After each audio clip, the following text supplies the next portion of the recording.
Motorola has come out with a new ultra-thin and light smartphone, the Moto Edge 70, also known as the Moto X70 Air in China. So is this phone better than the other extra slim offerings we've seen lately? I'm Will Go for GSM Arena, and let's find out in our Motorola Edge 70 review.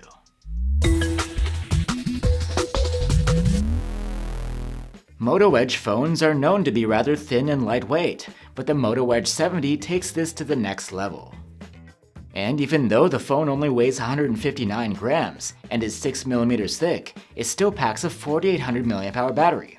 You also get a large, high-res screen, a powerful chipset, and some solid cameras, including a high-resolution selfie camera. However, last year's model had 3x zoom, and you don't get that here. Something had to give, and that's the telephoto camera. The design is the headlining feature though, and the Moto Edge 70 does it right. The frame is made of aluminum, and it's super thin. This isn't the thinnest phone out there though. There are others that are fractions of a millimeter thinner. But we really like the grippy, textured back panel that makes the phone less slippery and much easier to wield. The color is courtesy of Pantone, as typical for Moto phones. The durability of the phone didn't suffer by making it thinner. The Edge 70 is compliant to the US military standard for high humidity, temperature extremes, and shock resistance. And like last year, the ingress protection is rated at both IP68 against dust and water submersion, and IP69 against heated water jets. There's even a hardware shortcut key on the Edge 70, called the AI key. It's used for calling out the AI functionality, and it can't be reassigned to something else. The display of the Moto Edge 70 is a 6.7-inch OLED with a high resolution, a 120Hz refresh rate, and Gorilla Glass 7 eye protection. The resolution amounts to a sharp 446 ppi, and content looks very good here. You get support for 10-bit color depth, as well as support for HDR10+ video playback.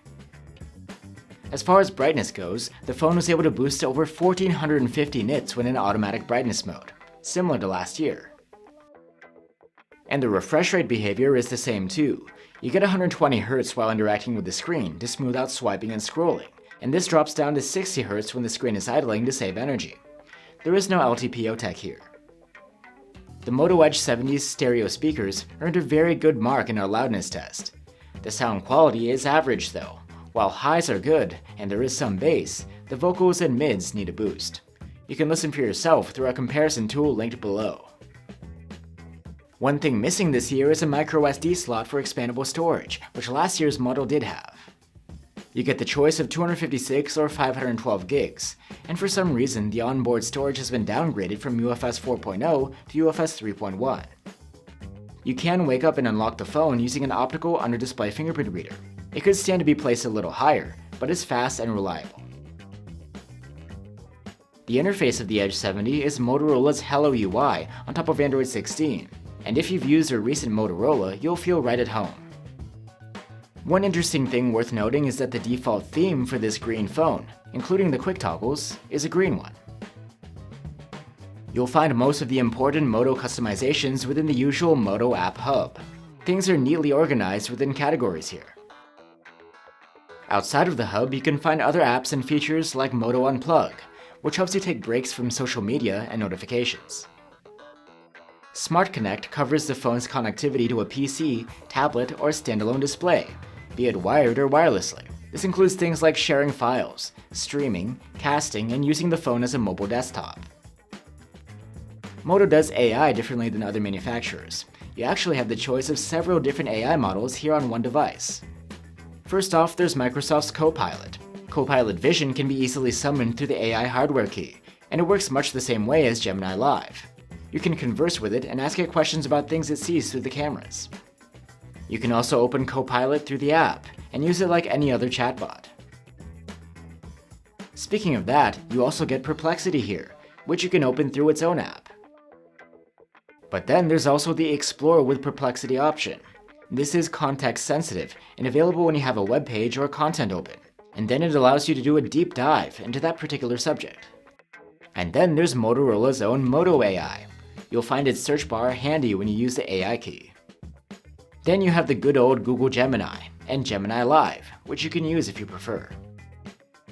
Besides the chatbots, when you press the AI key, you'll call up a list of specific AI functions. Let's go through them.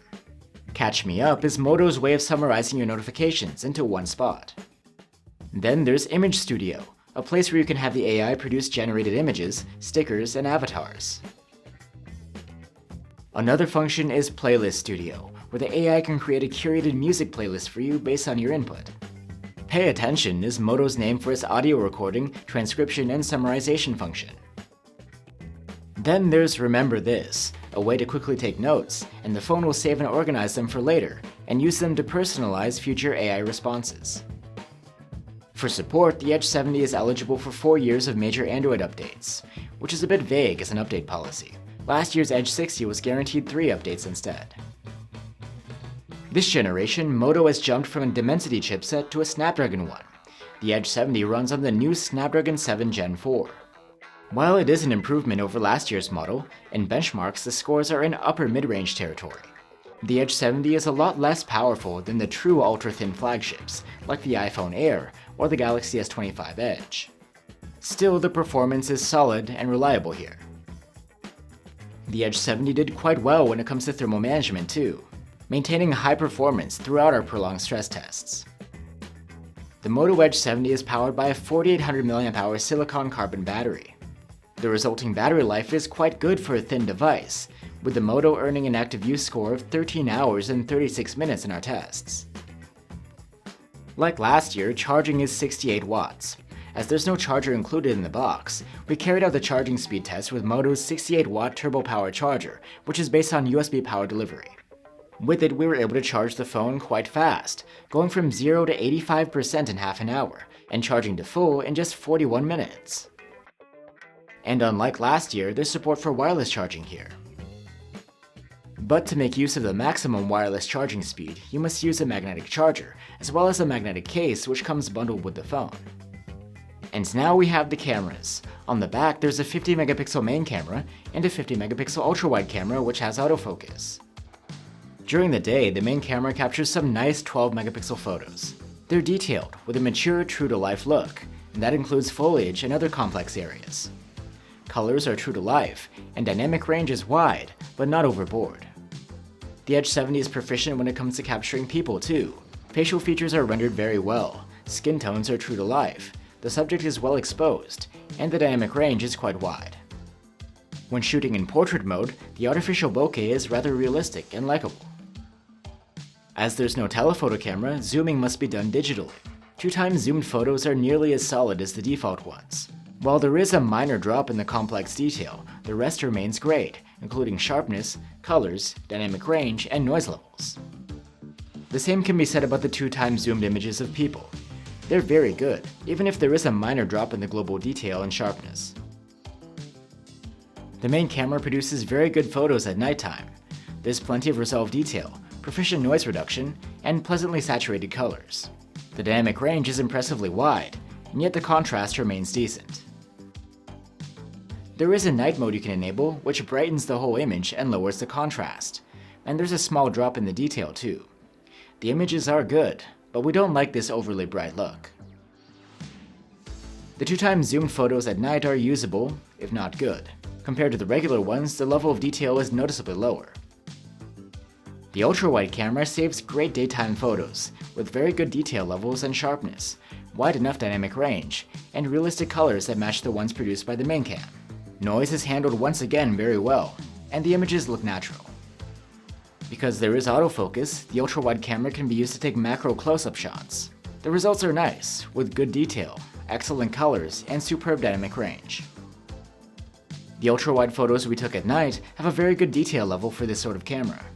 We also like the colors, exposure, and dynamic range. Enabling night mode for the ultra-wide cam improves the dynamic range, and there are less blown highlights. So you may want to try it in certain scenes. It does well enough. The Moto Edge 70 has a 50 megapixel front-facing cam for selfies, and they come out very good. They're impressively detailed, with nice-looking facial features, natural skin tones, and realistic colors. The dynamic range is plenty wide too. All 3 cameras of the Moto Edge 70 support 4K video recording. The main cam captures excellent videos during the day. They have good detail, low noise, accurate colors, and wide dynamic range. Zoomed videos, however, come out noisier and shakier than we would like. The ultrawide camera's videos have great detail, good colors and contrast, and solid dynamic range. We like the main cam's low-light videos too. The dynamic range and colors are good, detail is above average, and the noise is low. The Edge 70's stabilization works well, but there is room for improvement. There's a bit of leftover shakiness, and some wobbling effect here and there. So that's the Motorola Edge 70. It has a great design. In fact, we prefer it to other slim smartphones on the market. It's light and thin, and yet quite grippy, and you get great ingress protection and military standard compliance too. Not to mention, the phone has a great display, fast charging, and good battery life for its slim profile. And while the video stabilization could be better, the cameras are definitely a highlight as well. Where the Edge 70 falls a little behind is this chipset. It's a mid-range one rather than flagship silicon, and despite that, the phone doesn't come cheap. But once the price does settle down a bit, this well-rounded device will be seriously worth considering. Thanks for watching, guys. Here are a couple of alternative extra-thin smartphones on our channel, the Galaxy S25 Edge and the iPhone Air. Let us know what you think, and I'll see you on the next one.